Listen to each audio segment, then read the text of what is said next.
How to anticipate refund timing on H&R Block. Let's get started.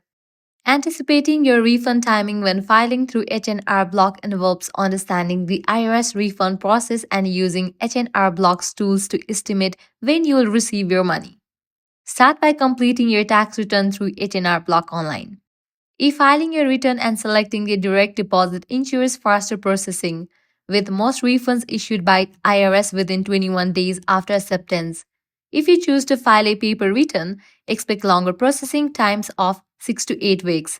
Additionally, H&R Block offers a refund advance loan, allowing eligible filters to receive part of their refund within hours of IRS acceptance.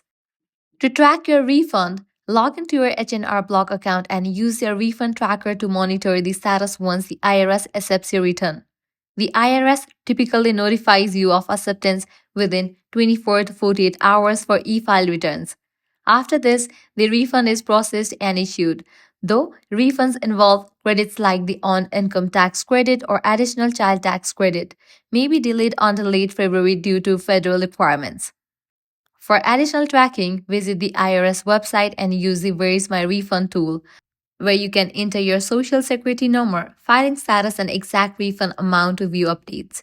Keep in mind that refunds may take longer if your return includes errors, incomplete information, or is selected for further review.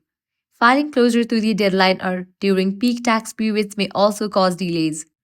To expedite your refund, file early in the tax season. Double check your return for errors and OPT for direct deposit instead of a mail checked. By utilizing H&R Block's refund tracker and the IRS Where's My Refund tool, you can stay informed about your refund status and timeline. If this guide helped you, don't forget to like, share, and subscribe to our channel. Thanks for watching.